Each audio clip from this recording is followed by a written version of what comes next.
Okay, good morning once again, everybody. We are ready to get started. So if you could find your way to a seat. Open seating today, make a new friend, find a new table, make some new contacts. And as soon as you're settled, we will go ahead and get started with the program.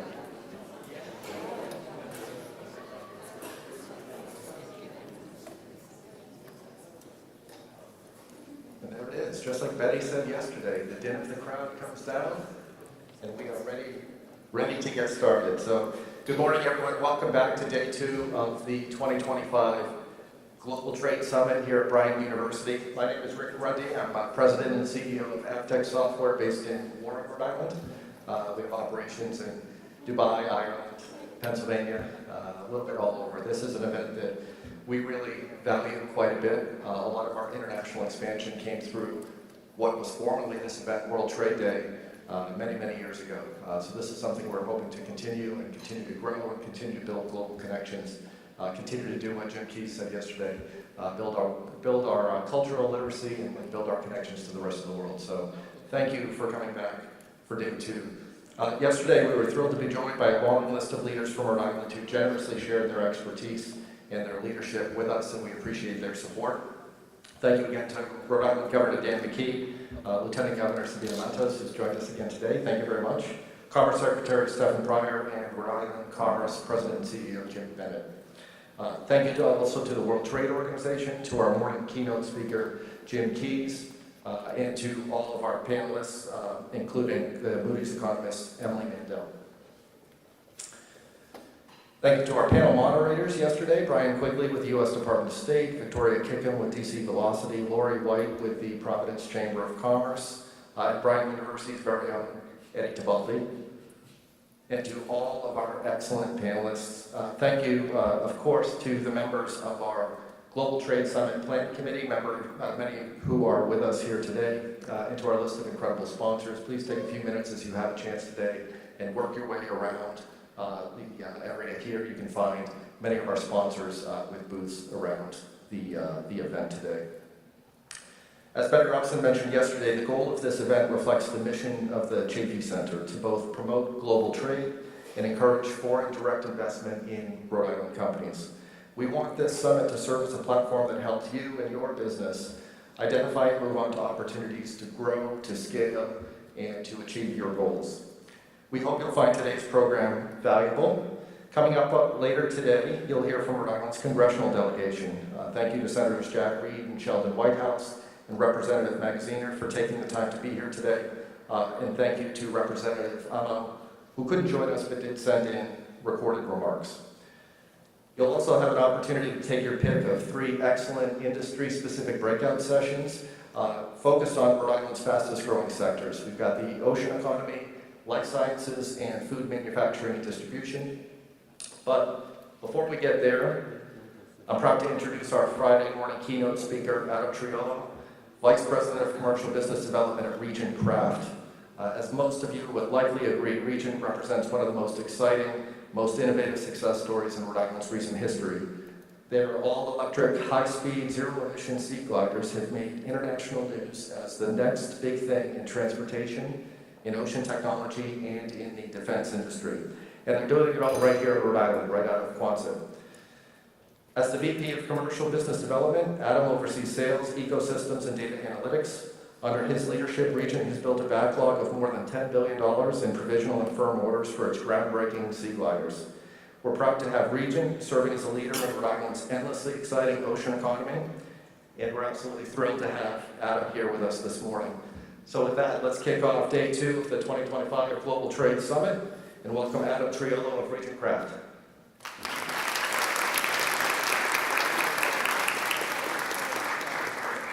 Hey, good afternoon, everyone. Adam Triolo. Great to be here today, filling in for Billy Tallheimer, our CEO.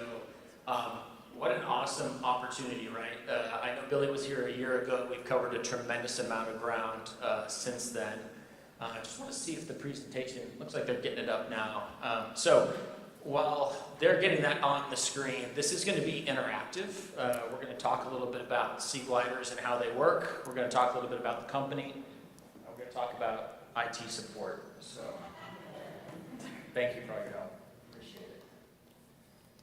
While we're waiting to get started, how many people have actually heard of REGENT? Is everybody familiar with REGENT in this space? I see Adora Lee, she's one of my colleagues from REGENT, so to see her raise her hand is very promising. Yeah, that's great. REGENT has actually been around, our 5-year birthday is going to be in November, so super exciting actually. I don't know if y'all have heard of Y Combinator by chance. We're a Y Combinator company, so our 2 co-founders, Billy Tallheimer and Mike Klinker, went into Y Combinator as REGENT in November of 2020. Y Combinator is an incubator, so roughly 10,000 companies come in the front door and about 300 come out the back. When those 300 successful companies come out the back, they have the best and brightest VCs waiting to receive them. So once you've sort of passed that Y Combinator crucible, you're sort of anointed, right? It was funny, when I first met Billy and Mike, I said, so, you know, are they just a bunch of guys with money waiting at MIT to pull you guys aside and throw some cash at you? And I said, no, actually, this is all Y-Com based. So I found Billy and Mike 6 months out of Y Combinator. It was the 2 of them and their first 3 hires working above a t-shirt shop. So you can see how far we've come since then. They had a design, they had a concept, and from there we started building. So super exciting to sort of see the evolution of the business. We actually started in Burlington, Mass. So the business was in Burlington with about 25 to 30 people before we sort of discovered Rhode Island and made our way down here. So it's been an amazing experience ever since. The Ocean State is the ideal space for REGENT sea gliders.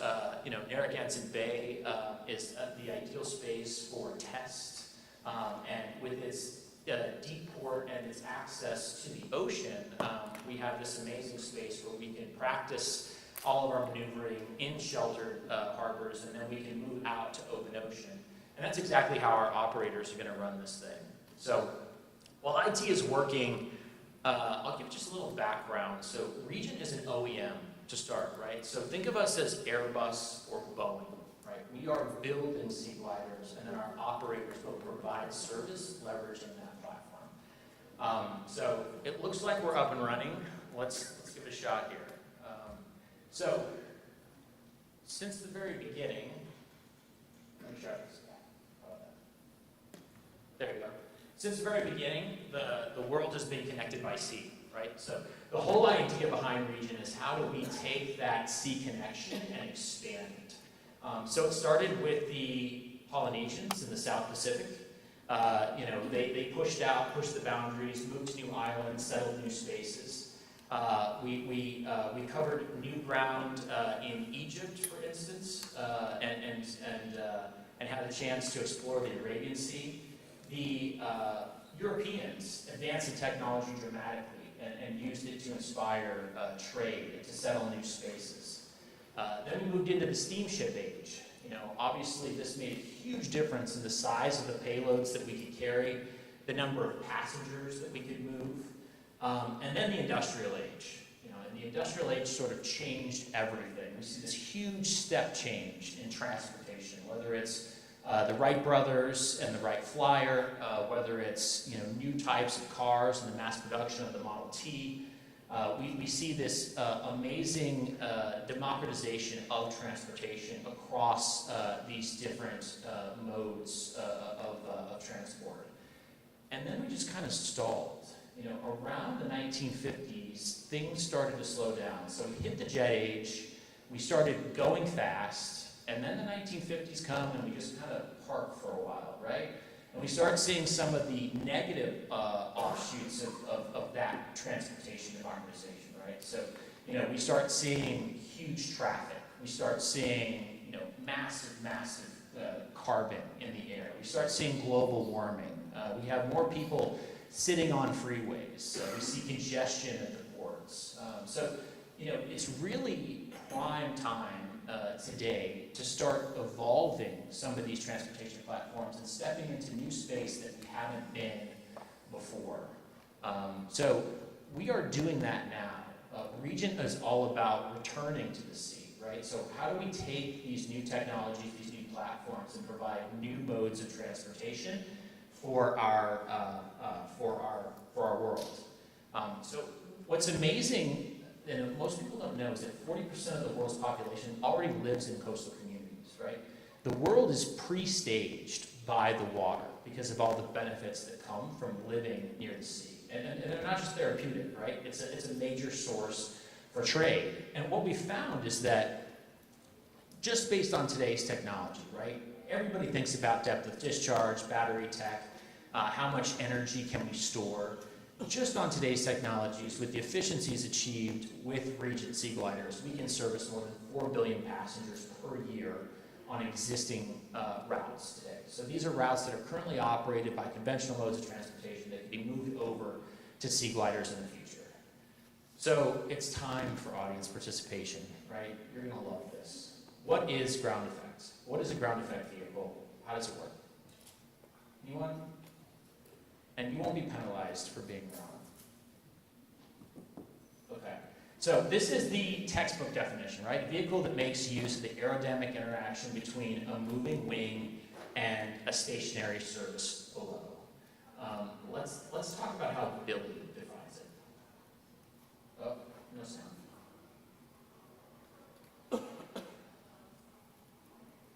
Ready? What's it going to feel like to fly in ground effect? And the answer is that ground effect is this amazing cushion of air under the wings that nature gives us. And that's why birds fly low over the water. We're really just replicating birds.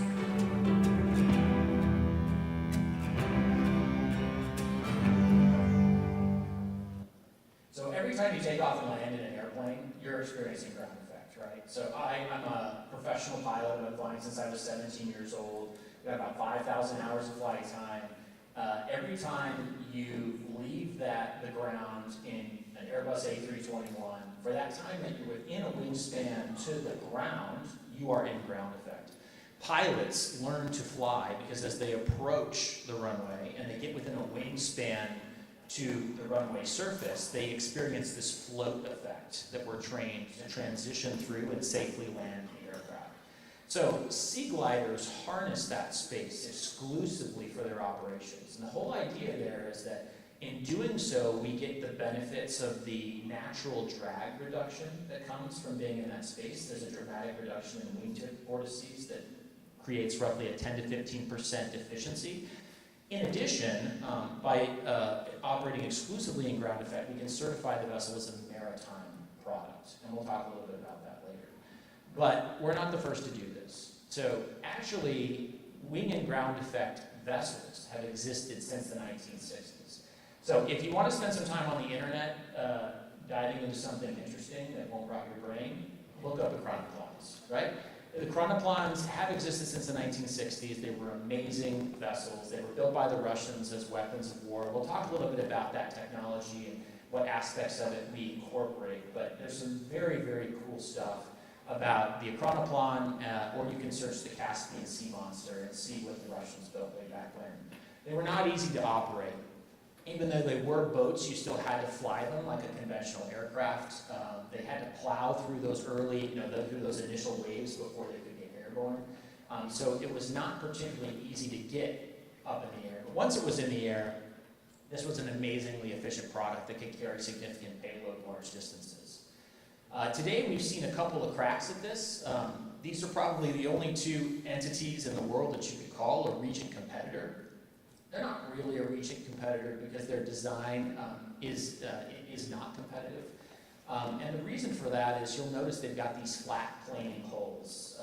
So that flat planing hole sort of skips across the water surface as they generate enough speed to get airborne. So these vessels, like the chronoplans that preceded them, are not wave tolerant. And then once they're airborne, same idea. You don't have to be a pilot, but you better have a lot of pilot training to operate these types of vessels because you're going to be managing the pitch the entire trip, keeping it in ground effect. These vessels here that you see are also at long takeoff runs as well. And maneuverability is not high in a product like this when you're doing a very long takeoff run over the water. So what are REGENT sea gliders? And this is sort of a busy slide. I wish it was a little bit bigger for you guys. But we'll start from the top left, right? So there's the Acronopon again. You can just make out those 8 jet motors at the very top that sit on the pylon over the pilot seats. Those 8 jet motors are meant to sort of drag the vessel through the water, right? So they pull it through the water and it crashes through those big waves until they can develop enough speed to break the suction of the water beneath the lifting surface, right? So you can imagine how much energy that takes. You can imagine that if you're a passenger, you're kind of plowing through those waves right with the boat. Once they break the suction of the water surface, they get airborne, and then again, you have to do all that flying. Hydrofoils solve a lot of those challenges. So there's some amazing hydrofoil boats out there: Candela, Naviair, Artemis, Regent. And what a hydrofoil is it's a wing for the water. So that wing generates lift. It brings the boat, the vessel, up out of the water. It reduces dramatically that hydrodynamic drag, and then you cruise in that state. So we also use distributed propulsion. So a lot of people say, why so many motors across the leading edge of the wing, right? Like, what's the point? Like, aren't you guys a little, overdoing it there? And the whole idea is distributed propulsion allows us to evenly distribute the thrust, the air, over the wing. And in doing so, we can dramatically reduce the takeoff speed. So a conventional seaplane will take off at about 85 knots on the water, whereas a REGENT sea glider, because of distributed propulsion, can take off at about 45 knots over the water. So that's a huge technological unlock that allows us to maximize the benefits of the hydrofoil and dramatically increase comfort for passengers as they move. So you take all that and you incorporate a control-by-wire system, similar to what you would find on an Airbus or an E-Jet, and you can really change the control interface, right? So we drive sea gliders just like we drive boats. There is no direct pitch control for the operator. Right? So you do not have to fly. A pilot, when he's or she is manipulating the controls pitch by pushing nose forward or pulling nose aft. In a sea glider, imagine a conventional boat control. So it's a side stick, it's a steering wheel, and it's a thrust lever, and you drive it left, right, fast, slow. So this is what our first commercial product will look like. It's 12 passengers. 65-foot wingspan, 55 feet long. You can see that hydrofoil at the bottom. That's in the retracted position, right? That hydrofoil extends roughly 10 feet beneath the vessel, and that allows it to sort of come up out of the waves before we take off, or if we're just operating in foil mode. Using today's technology, we're out over 160 nautical miles. That's 180 statute. With brand new batteries, we can push well over 200. We can do over 180 miles per hour. With brand new batteries, we can go out over 200 miles per hour. So tremendous capabilities just by virtue of the design and the layout here. As I said earlier, we operate exclusively in ground effects. Ground effect has been sort of the differentiating space under IMO for wing and ground effects vehicles to be classified as vessels. So you'll note that we always operate between 30 to 40 feet above the water surface, and that puts us beneath mast height of the average sailboat, right? So we do not fly over obstacles. We fly around them just like you would in a regular boat. But this maintains our classification and certification basis within the maritime space. So in the United States, we work with the United States Coast Guard to complete our certificate of inspection, which is sort of the final blessing of seaworthiness from Coast Guard. And then internationally, we did our design in principle. We did our design in principle approval from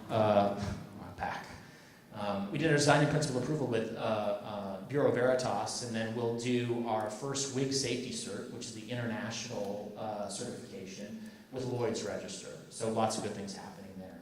So let's talk a little bit about the full spectrum. What does a routine sea glider operation look like? From busy harbors to the open ocean, sea gliders are the latest maritime vessel to navigate coastal transportation. 2 licensed captains operate the vessel using state-of-the-art navigation technology. Maneuvering on the hull through busy ports, the Sea Glider respects right-of-way protocols, ensuring compliance with all maritime laws. As it nears open waters, the vessel gains speed and rises onto the hydrofoils, providing wave tolerance and a smooth ride, even as wave conditions change.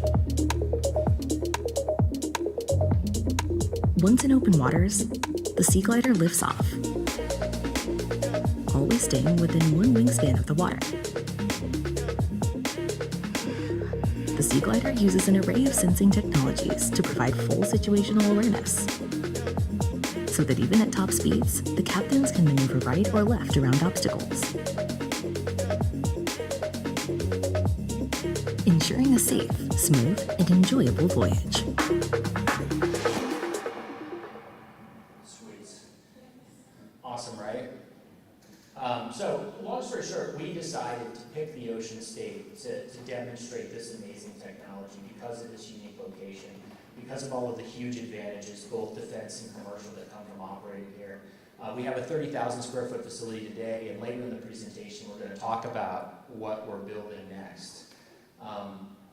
This is the first quarter scale prototype that we built, right? This is 18-foot wingspan, 400 pounds. This is how we demonstrated to the world that we had the technical aptitude and the technology to create a full-scale prototype, a full-scale sea glider. And it works the same way as you saw in that video, right? So we accelerate once we're clear of congested harbors on that hydrofoil. And then once the vessel decides it's ready to fly, it assumes a new pitch attitude. It comes up out of the water. The hydrofoil retracts, and we cruise within a wingspan to the water's surface. And this is where we'll spend most of our mission, right? This is where we're most efficient. This is where we're highest speed. When the operator is ready to slow down, they simply pull back on that same thrust lever they used to accelerate. So the takeoff and landings are all automated. The vessel settles back down onto the water. And then we would transition back onto hydrofoils to move to the port. We would continue in float mode to offload passengers, so on and so forth. So this is the same technology that we're bringing to the full scale. We write all of our own software. We've been working with off-the-shelf hardware and incorporating that into the vessel itself. So all the control interfaces are done by us. So doing it all in-house allows us to really customize the software and make it do the things we need it to do. So another chance for audience engagement. You guys are going to have to do better on this one, right? So what missions can sea gliders fulfill? If you had a sea glider, what would you do with it? And it can be as simple as like take your dog on long trips, right? Go ahead. Yes? Block Island. Interesting. That's a good one, actually. You may see that sooner than you think. What about you? Manhattan for dinner. Just dinner. I like that. I like your style.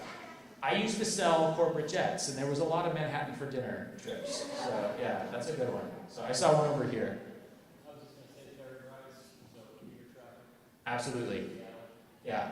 So we talk a lot about how sea gliders can really benefit society. So a lot of people assume that the whole purpose of a vessel like this is to function as like a private jet or a royal barge, work in a double club interior, get the blue bloods out to Nantucket for the weekend. And it can do that. But what it really means is with those dramatically lower operating costs, we can actually provide a very, very low ticket price to people. And that means access to affordable housing, access to high-paying jobs, reduction in congestion on major freeways, and the opportunity to subsidize tickets by municipalities to help people get around. In addition to the commercial applications, though, we can talk a little bit about defense. So REGENT Defense has actually existed since the inception of the business, right? We went public in a big way with the business unit a couple months back when we had a keynote at Reindustrialize. It just so happens that we actually had more than an hour with the Secretary of the Navy, Phelan, at that event where he flew the Sea Glider and had a chance to really see the way this thing works. All of this is sort of built around this, now it's almost $15 million engagement we've had with the United States Marine Corps to explore the way these technologies can support the warfighter and our and friendly nations. So The electric version of the vessel is the basis for this dual use capability, but we're also expanding that into hybrid space where we can dramatically increase the range. And then that quarter scale prototype was the basis for this USAV platform. So it can function as a loyal wingman, it can function as a one-way drone.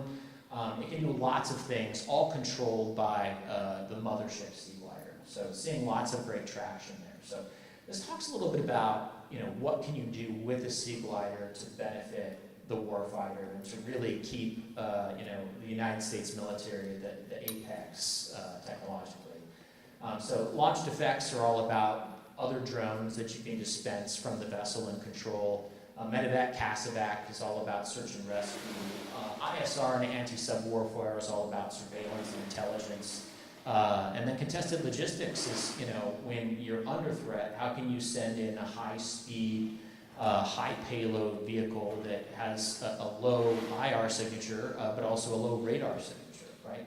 So our vessel meets all those requirements. And by the way, I don't know if I mentioned, you don't have to be a pilot, right? So you can drive this just like you would drive any other boat, and that makes it particularly valuable to the military that wants to be able to put, your average warfighter in there that doesn't need all of that expensive pilot training to do the thing.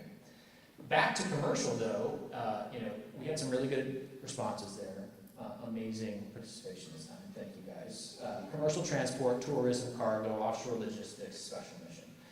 So my background was aircraft sales, as I said. So started as a pilot with Raytheon Aircraft Company, sales demonstration flight, moved over to aircraft sales. And what you'll note is much of the work that we do with our Sea Gliders is very comparable to the work that we're currently doing with turboprops, private jets, helicopters today. The difference is it's orders of magnitude less expensive to accomplish the same mission in a much larger cabin with much larger payloads. And that's one of the reasons we've been so successful in securing the orders we've secured. So you can see the whole complement of product here. And obviously a lot for the customer to choose from. Something we won't go into too much detail today, but it's worth noting is the Monarch was announced a couple years back. The Monarch is actually a vessel that we still take orders for. It is the next version of our Viceroy Sea Glider. And what's amazing about this technology is that unlike the eVTOLs, and we're big fans of eVTOL, we're big fans of everything in advanced air mobility, our technology really does scale. So eVTOLs are the electric vertical takeoff and landing product that you've seen out there. They have these propellers on them, they take off vertically, they transition to horizontal flight, they land vertically. The problem is they don't go very far, and they don't carry very much, and you really can't turn it into a 50 to 100 passenger platform, right? The technology just isn't there yet. Whereas with Sea Gliders, you can. You can stretch and pull the Sea Glider by design and turn it into a regional jet-sized product. And huge advantage for us is that that's helped usher in some of the massive support we've had from our airlines, both in terms of strategic investment and then participation in our initiatives. So when you think about Japan Airlines, Southwest Airlines, United Airlines, Hawaiian, Alaska, these organizations work with REGENT because we have the technology to actually provide real value into their networks in the form of volume, for passenger movement. So super exciting, and the technology that we're talking about today is the basis for that transition. So back to Viceroy, 12 passengers, 3,500 pounds of payload, 6x6 interior is standard, 5 feet wide, 6 feet tall.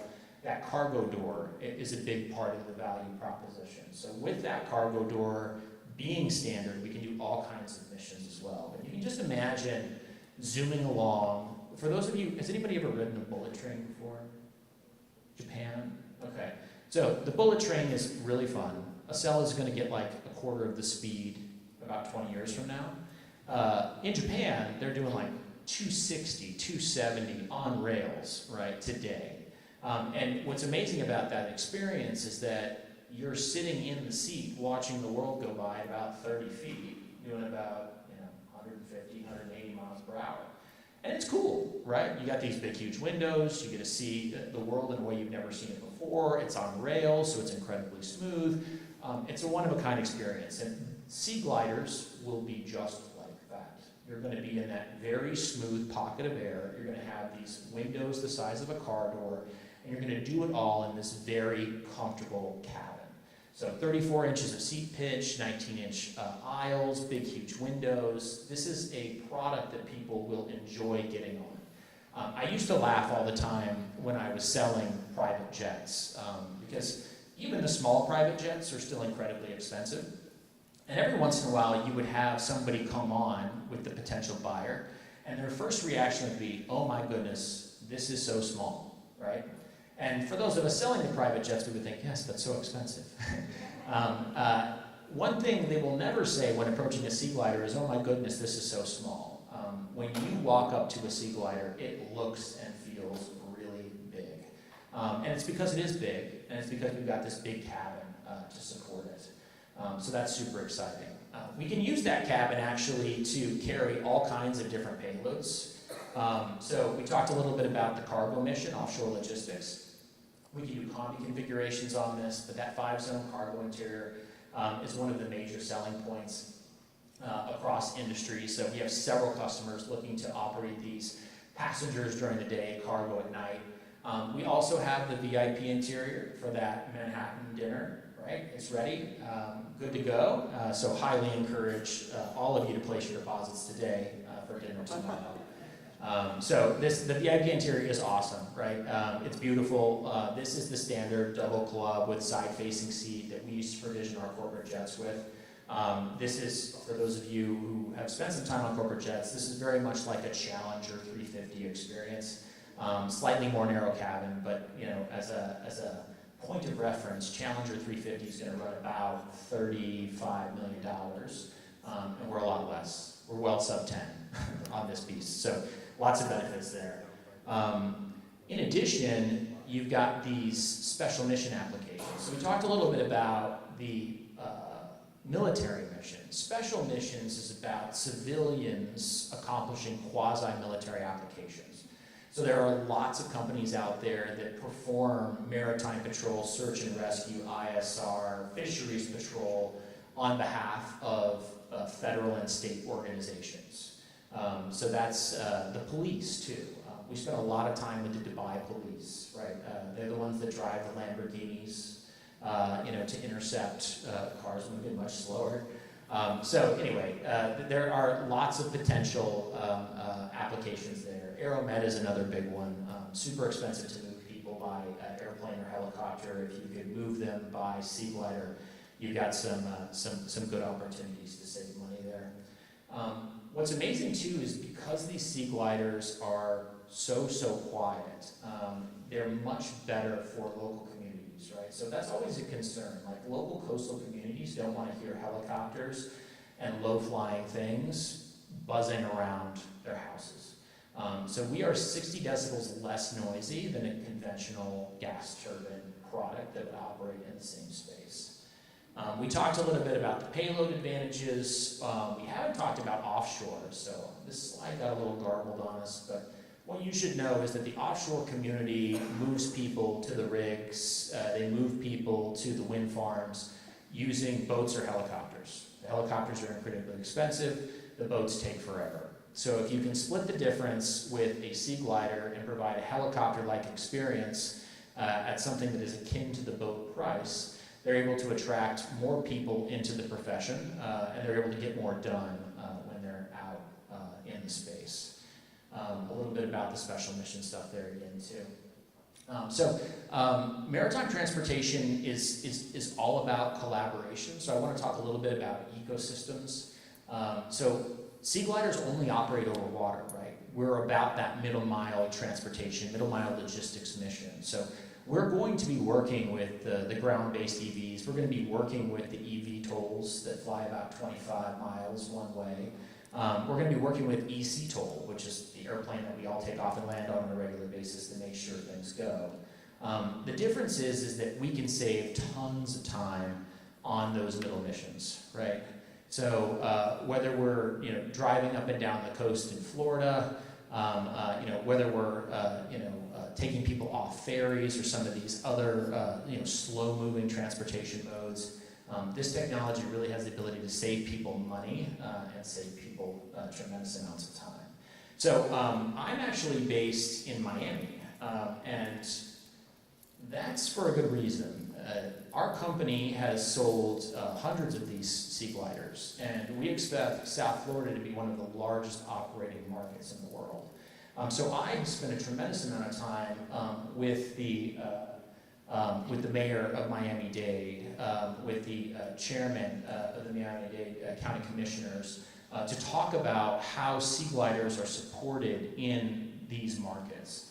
And one of the places we looked is the Port of Miami. So anybody who's ever taken a cruise out of Miami or Fort Lauderdale, those ports are ideal for sea glider operations. Number one, they have low draft areas that aren't great and aren't dredged for the big ships. So we can capitalize on those spaces for sea glider operations today. We can show a plan to scale operations up to 4,000 passengers a day.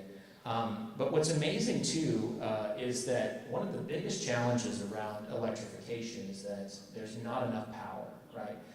But the ports already have 8 to 10 megawatts of power, and they have it because they want these big ships off their diesel and on shore power. So we can tap into that juice when when those boats are out, and we can leverage it to recharge our vessels. What you'll also notice that there's a tremendous number of clearways. So one of the big challenges in the eVTOL space is where do you take off and land, and how do you make sure you stay clear of other traffic? So not only are the ports a great space to charge, but they're a great place to do takeoff and landings. But we don't have to be at a big port, right? One of the best parts about being a sea glider is that we sort of fit anywhere. 65-foot wingspan is not nuts in the boating world. There's lots of boats, I can tell you, living in Miami that are much, much bigger than that. And we can use conventional dock infrastructure. So that's another big selling point associated with this technology, is it was always built for conventional dock infrastructure, right? This is the same kind of finger dock that we have at our testing facility today.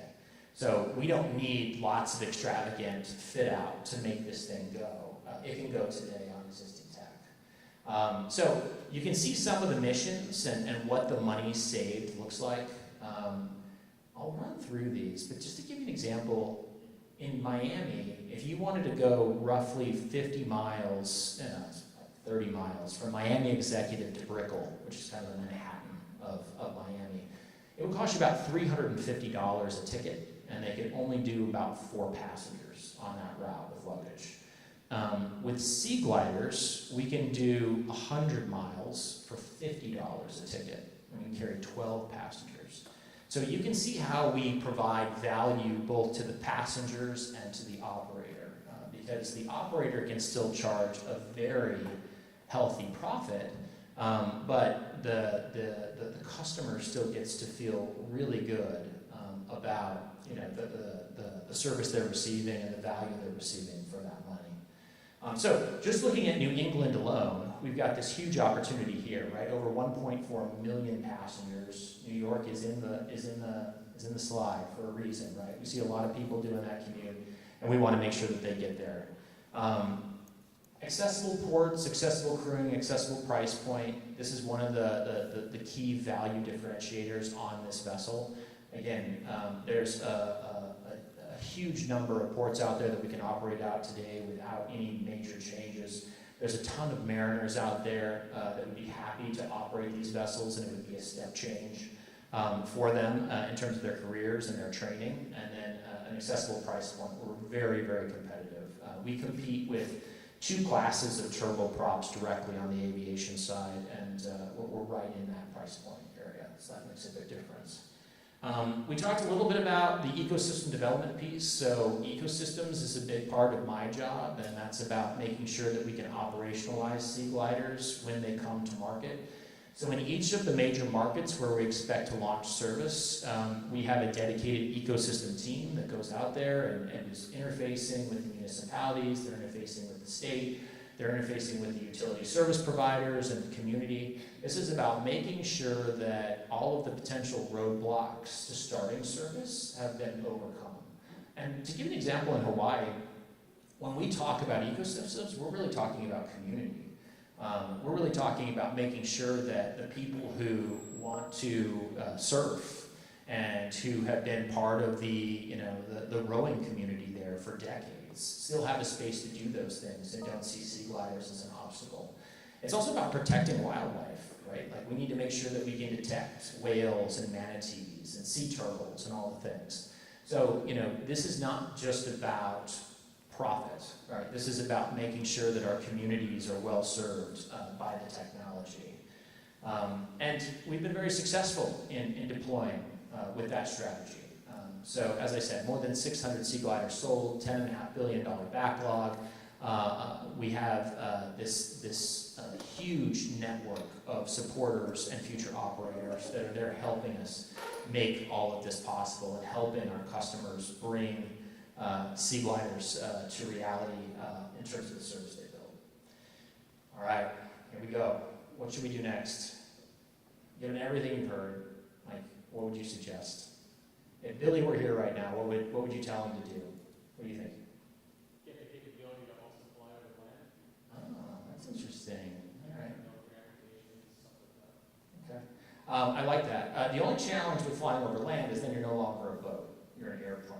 And if you're an airplane, then you have to certify as FAA. So I will say this, all the technology's there, right? The vessel is capable of flying higher. It's just a line of code that prevents it. We have no plans to move into electric aviation, and mainly it's because we feel like that space is saturated. But the military, which has no such restrictions, may be using theirs to go higher at times, but I can't speak to what for. So. Way quieter. Yeah, that's a good point. So I'll take that on board. I like that. What about you? Can you do rivers? Rivers. Yeah, that's actually a great point. Absolutely. So with the hydrofoil, most people don't realize we operate in those three modes, but there's no requirement to fly. So, when I was mentioning all those really cool hydrofoiling boats, Artemis, Candela, Naviair, REGENT, like, we are just a hydrofoiling boat. We do one step more, but we spend a lot of time.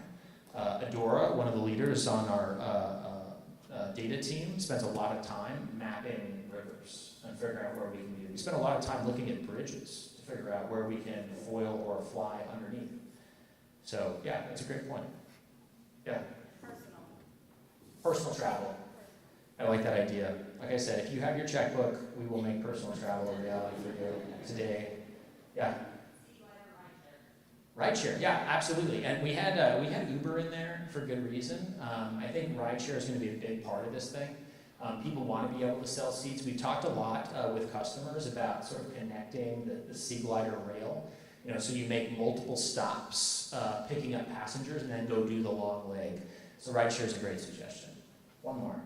Yep. I would suggest that as our missions become more complex with national security, REGENT consider themselves to be known in an integrated network of connecting undersea, surface, space, to airspace. Love that.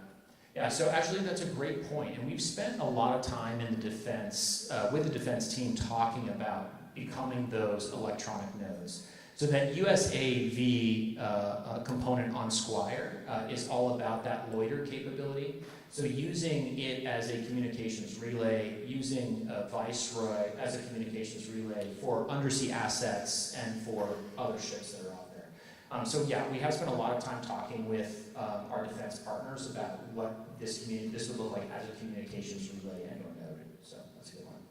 Cool. Well, your responses were much more complex than what I came up with. I thought we should just go full scale. That's it. So it's a lot less, flashy, but still going to be fun. So let's talk full scale. I just want to get the audio of this.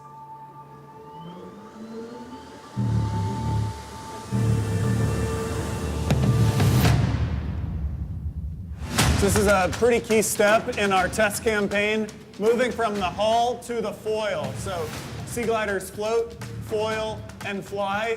This hydrofoiling mode is the key differentiation between a sea glider and everything that's taken off from the water in the past. As we come up to speed here, you're going to see it coming out of the water on those hydrofoils. They're automatically controlled, monitoring the water and making minute adjustments to stay perfectly locked and stable as we're 5 feet in the air. Watching the Sea Glider foil, you get this amazing visceral sense of exactly how efficient it is. You can't really tell because we're on a boat now and our engine's pretty loud, but with the Sea Glider you cannot hear it at all. We have these extremely efficient electric motors. You can also look at the Sea Glider and see behind it from those foils, there is no wake. The big challenge with seaplanes or flying boats or even wing and ground craft in the past is that they use normal hulls. See how hard our test boats are working. This is how conventional hulls work. They're pushing water out of the way, skipping over the surface. All of that means inefficiency. A Sea Glider is different. Sea Glider uses its hydrofoils to get up to speed. So it's using this very efficient state to get that speed required for takeoff. And so a Sea Glider is really the definition of how to be an incredibly efficient vehicle. That means speed, that means range, that means payload, and very importantly, that means efficiency enough to use our battery systems. Safety is the name of the game in our test campaign, and we have to make sure each step moving up to flight is incredibly safe and well tested.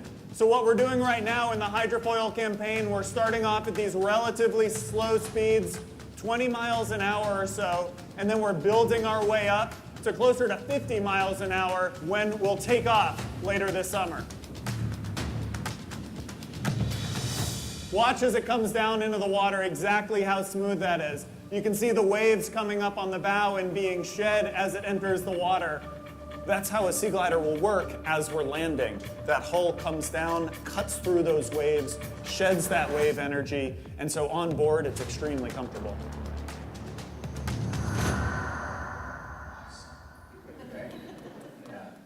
So we picked the Ocean State again. Hold on, I have a question. Go ahead. I believe it's fall. Have you taken off? It's fall. Oh, gotcha. So I immediately regret having interrupted my presentation for that question. No, I'm just joking. No, we haven't flown yet. We will fly here in the next couple of weeks. So what most people, I had the good fortune when I was with Raytheon, Hawker Beach, Textron Aviation, to participate in 4 clean sheet aircraft developments. And what I can tell you is that engineering tests, they have no interest in a specific schedule. It's all about when are the data requirements met, when can we reliably and safely achieve the next mission. And flight will be one of those missions. So we haven't flown yet. We actually had this debate, summer I think ends in September. Is it late September? So we said summer. We're probably going to be a couple weeks behind that. But it's a very fair question. So we're flying very, very soon. Go ahead. Yeah, so we are wave state limited. What I can tell you is we can tolerate 5 times higher waves than that of a traditional seaplane. So from a winter perspective, the biggest thing we have to keep in mind is icing. So aircraft encounter icing conditions. They have protective layers on the leading edge of the wing and the stabs to shed that ice. We are not ice protected. So we have to operate in non-ice conditions. The good news is that there are lots of places where it is not icing on a daily basis, but where it is icing, we will not be operating. Okay. Cool.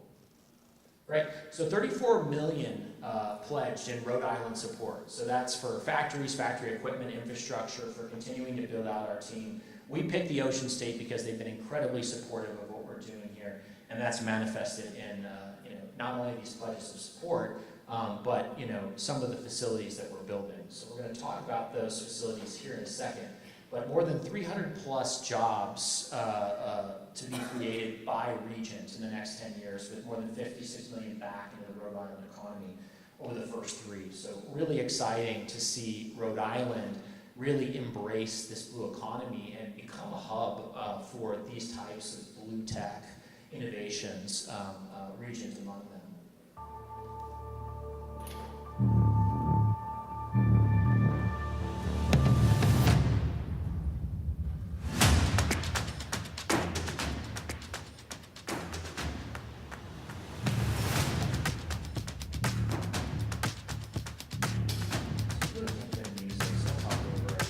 This is our 255,000 square foot facility, right? So we are building this today.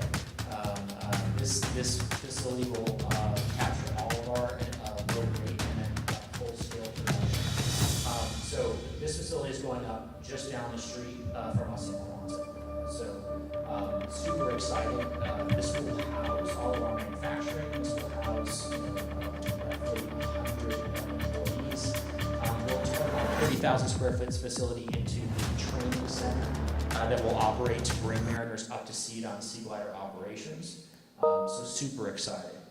All of it is to serve this $372 billion TAM, right? So when investors come in and say, why sea gliders, we have to be able to explain to them the types of transportation you have the ability to offset. So when we were talking about that range, when we were talking about those coastal routes, when we were talking about those alternative modes of transportation, sea gliders can offset rail, sea, air, car routes all over the coast. And that's how we get these huge TAMs, and that's just on the commercial side. So you're going to see these things, right? If you come out, if you're anywhere near Narragansett Bay, you're going to see it on the water on a weekly basis. You're going to see it in Miami providing service. You're going to see it in Neom, in the Red Sea, right, at the north end of the Red Sea in Saudi Arabia. We've got operators that have signed up to bring these vessels to New York. We've got military partnerships, both here in the United States and overseas, to operate these vessels as part of our defense logistics mission. We spent a lot of time in the Middle East, in Qatar. We've spent time securing investment and operators in Japan and in Southeast Asia. Australia and New Zealand, one of the first orders for sea gliders was secured for the North Island of New Zealand. So really good things happening there. And of course, we made a number of announcements with our partners out in the UAE. So they've been major investors and major supporters of sea glider technology. This is all part of the evolution of what sea gliders will become. You can see our first USAV product here on the water today, going through its test campaign. Sea gliders are coming. REGENT's going to continue to grow. I can't thank you enough for giving me the chance to talk at you for an hour. I can't thank you enough for giving me all the feedback you gave me. And I can take a couple questions, and I'm going to let you guys get on with your day. So any other questions? Go ahead. We have.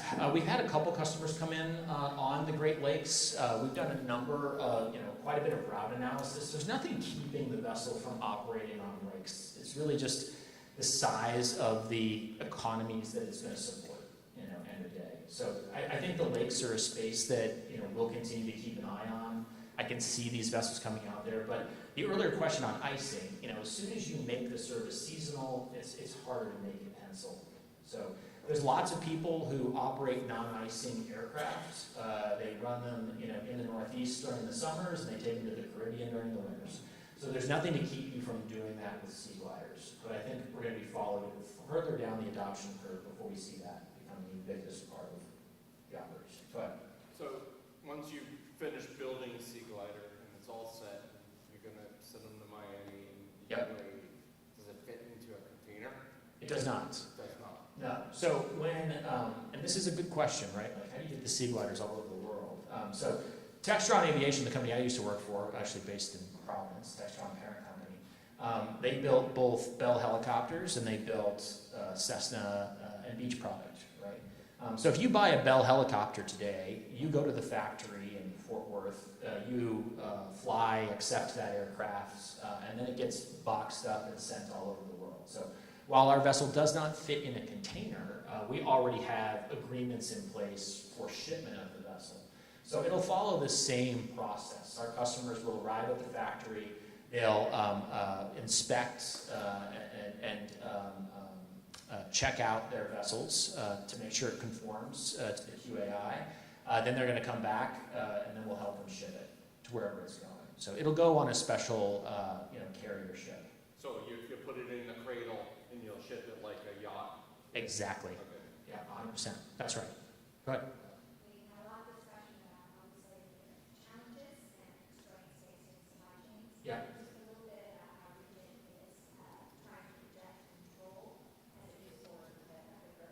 Yeah, so we just hired our VP of manufacturing. He used to run manufacturing at Tesla and at Nikola and a number of other major companies, Toyota as well. Supply chain is a big part of how you take a product like this and get it out to market. One of the big advantages to electric maritime is the simplification of those supply chains, right? What it takes to build the part count on our vessel is exponentially less than you would find on a conventional aircraft, for instance. We're spending a lot of time looking at those agreements, picking suppliers that are robust and healthy. Where we can, we try to source domestically, right? That's a very safe way to make sure that those supply chains are maintained. We're rolling in those waves like everybody else is, and for the most part, it's how can we do the best deals for the company that will ensure reliability, and also put us in a position to create parts stores around the world so that when customers need parts, they're in a position to get them quickly. That's a big part of maintaining Sea Glider service and ensuring that you provide reliable products to your customers down the road. So it's something we're looking at all the time. Yeah. Yes. What's the biggest challenge you see Rhode Island to keep up with your growth? I think Rhode Island has done an amazing job. Our federal delegation has been incredibly responsive and eager to help us in every way.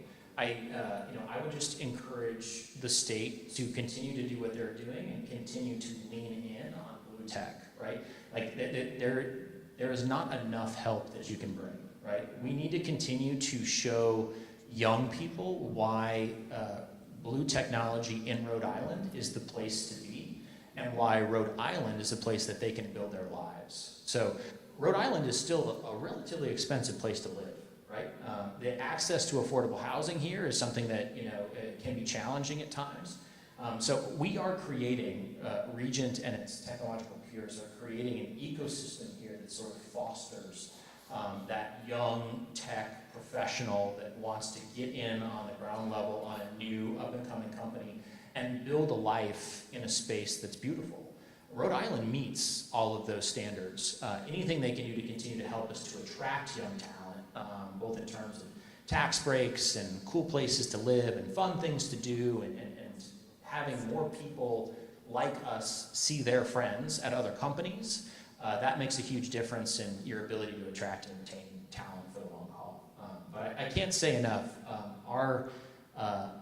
The legislative, the legislative team, the governor, they have been incredible supporters of us, and we're very grateful for everything that they've done. Rhode Island has come a very long way, and they should be, applauded for all the work that they've done. Yeah. One more. Go ahead. Absolutely. Yeah, so the vessel is built to the same safety tolerances as a conventional aircraft. We spend a lot of time making sure that it's built to that same rigor. Our design team sort of bifurcates between the maritime and aviation space. So we've got world-class boat builders, we've got world-class aerospace designers. We also incorporate into the vessel amazing sensor systems. The perception systems that are built into the vessel provide incredible situational awareness for the operators. So it's through those perception systems, through this very unique control interface that reduces operator workload, that we can provide very high levels of safety for our passengers and for the people who run these vessels. I can tell you as a professional pilot, we spend a lot of time training, right? Training is a big part of how you make aviation or anything safe. So if you teach people the correct set of skills to operate these vessels, and then you dramatically reduce their workload by automating those things that take time. We talked about not having to control the pitch. We talked about the perception systems. You can reduce their workload. You can give them world-class training. You can provide a space where they can operate safely, reliably, every single day. And that's what we're building with these Sea Gliders. I want to thank you guys so much for the time.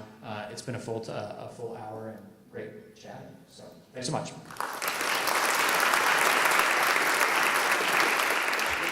Thanks, man. I appreciate it. Really enjoyed it. Yeah.